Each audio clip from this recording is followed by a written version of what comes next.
Hello and welcome aspirants, welcome to my channel. তোমরা জানো PSC miscellaneous পরীক্ষার আর বেশি দিন নেই, পরীক্ষা প্রায় আসন্ন। সেই জন্য আমরা পরীক্ষার হলে ঢোকার আগে কিছু কিছু স্পেশাল স্ট্যাটিক জিকের ওপর ফোকাস করব।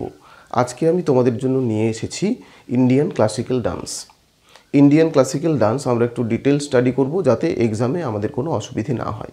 তোমরা জানো টোটাল 8 ধরনের ক্লাসিক্যাল ডান্স রয়েছে ভারতবর্ষে।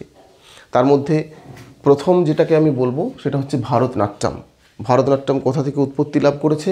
তামিলনাড়ু, মানে তামিলনাড়ু স্টেটের মূল যে ক্লাসিক্যাল ডান্স সেটা হচ্ছে ভারতনাট্যম। এবার আমাদের জানতে হবে ভারতনাট্যমের কারা কারা চিফ এক্সপোনেন্ট, মানে কারা কারা ভারতনাট্যম শিল্পী যারা প্রথিতযশা। তাদের মধ্যে আমাদের প্রথমেই মনে রাখতে হবে যে নামটি, সেটি হচ্ছে রুক্মিণী অরুণডালে।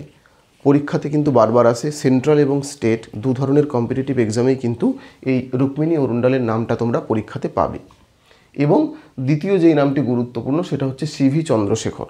তাহলে তোমরা বলতে পারো আমি বাকি নামগুলো কেন দিয়েছি, জাস্ট নিজেদের জেনে রাখার জন্য।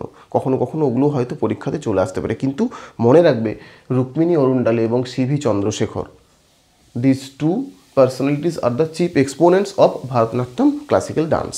এবার আমরা দ্বিতীয় টপিকে চলে যাব, কুচিপুড়ি। কুচিপুড়িও একটি ইন্ডিয়ান ক্লাসিক্যাল ডান্স, যার উৎপত্তিস্থল হচ্ছে অন্ধ্রপ্রদেশ। এই কুচিপুড়ির প্রথিতযশা শিল্পী হচ্ছেন যামিনী কৃষ্ণমূর্তি। খুব গুরুত্বপূর্ণ, শুধুমাত্র এই নামটাই তোমরা যদি মনে রাখো তাতেও কিন্তু এক্সাম পয়েন্ট অফ ভিউ থেকে তোমাদের কাভার হয়ে যাবে। বাকি নামগুলো জাস্ট তোমাদের দেখবার জন্য দিয়েছি, রাধা রেড্ডি, রাজা রেড্ডি, লক্ষ্মীনারায়ণ শাস্ত্রী।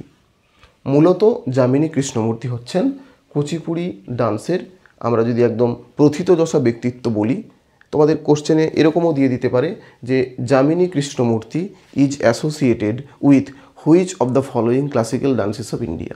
তাহলে বুঝতেই পারছো আনসার কী হবে, কুচিপুড়ি। এবার আমরা তৃতীয় যে ক্লাসিক্যাল ডান্সটি রয়েছে মোহিনী আট্টাম। এটির উৎপত্তিস্থল কোথায়? কেরালা। এবং এই ক্ষেত্রে একটা নাম মনে রাখলেই তোমাদের চলে যাবে সুনন্দা নায়ার। খুব গুরুত্বপূর্ণ, সুনন্দা নায়ার, মোহিনী আট্টাম। কারণ আগে পিএসসি মিসলেনিয়াসে এরকম কোশ্চেন দিত যে কথাকলি ধ্রুপদী নৃত্যটি কোন স্টেটে উৎপত্তি লাভ করেছে। এখন একটু ডিটেলসে দিয়ে দেয়। এখন কীরকম দেবে? গোপীনাথ কোন ভারতীয় ধ্রুপদী নৃত্যের সাথে জড়িত, বা গোপীনাথ এই নামটি বা এই নৃত্যশিল্পী, এইভাবে কিন্তু দিয়ে দেয়। তাহলে তোমরা বুঝতেই পারছো কথাকলির ক্ষেত্রে চিফ এক্সপোনেন্টকে গোপীনাথ। রীতা গাঙ্গুলি নামটাও তোমরা মনে রাখতে পারো, ঠিক আছে? আচ্ছা, এর পরবর্তী যেটা আমাদের জানতে হবে সেটা হচ্ছে ওডিসি। ওডিসি তোমরা নামটা শুনেই বুঝতে পারছো উৎপত্তিস্থল হচ্ছে উড়িষ্যা। যে দুটো নাম সবচেয়ে বেশি গুরুত্বপূর্ণ, কেলুচরণ মহাপাত্র এবং সোনাল মানসিং। আমি কিন্তু স্পেসিফিক্যালি কেলুচরণ মহাপাত্রের কথা বলবো এবং সোনাল মানসিংয়ের কথা বলবো। আরও অন্যান্য এক্সপোনেন্ট রয়েছেন, কিন্তু এই দুটো নাম খুব গুরুত্বপূর্ণ। তোমরা বিভিন্ন পরীক্ষাতে কোশ্চেন পেপার যদি একটুখানি ভালো করে অ্যানালাইজ করো, বুঝতে পারবে যে পার্টিকুলার এই কোশ্চেনটা কিন্তু অনেক পরীক্ষাতে অনেকবার এসেছে। এবার আমরা যাব মণিপুরি। নামটা শুনেই বুঝতে পারছো উৎপত্তিস্থল মণিপুর।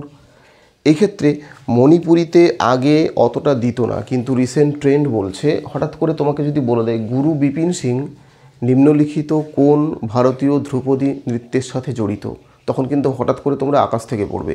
এই জন্য বলে দিচ্ছি গুরু বিপিন সিং নামটা এক্ষেত্রে খুব গুরুত্বপূর্ণ মণিপুরি ডান্সের ক্ষেত্রে। Be very careful.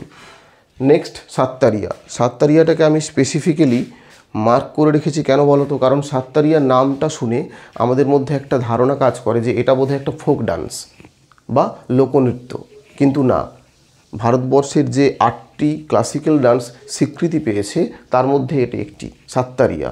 এটা হচ্ছে আসাম থেকে উৎপত্তি লাভ করেছে এবং এটা অবশ্যই একটি ক্লাসিক্যাল ডান্স। এমন কোশ্চেন দিয়ে দিতে পারে যে which of the following is not a classical dance, সেখানে সাত্তারিয়া আছে, তোমরা তো সাত্তারিয়া টিক মেরে চলে এলে। এরকমটা করবে না, মনে রাখবে Sattriya is also a classical dance of India. এবং সাত্তারিয়ার ক্ষেত্রে একটা নাম তোমাদের মনে রাখলেই চলে যাবে, Guru Jatin Goswami. Very important name. এবং last but not the least হচ্ছে কত্থক। কত্থক উত্তরপ্রদেশে উৎপত্তি লাভ করেছে। কত্থকের ক্ষেত্রে আমরা যেই নামগুলো স্পেসিফিক্যালি মনে রাখবো, দেখো অনেক নাম তো থাকে, অনেক ব্যক্তিত্ব থাকেন, অনেক নৃত্যশিল্পী একটা পার্টিকুলার ক্লাসিক্যাল ডান্সের সাথে জড়িয়ে থাকেন, কিন্তু সবচেয়ে গুরুত্বপূর্ণ হচ্ছেন বিরজু মহারাজ, লাচ্চু মহারাজ এবং সীতারা দেবী। এই তিনটে নাম ভুললে চলবে না। কি বললাম বুঝতে পারছো? আমি তোমাদেরকে স্পেসিফিক্যালি যেই নামগুলো এক্সাম পয়েন্ট অফ ভিউ থেকে ইম্পর্টেন্ট সেগুলোই এখানে তোমাদের জন্য আনলাম।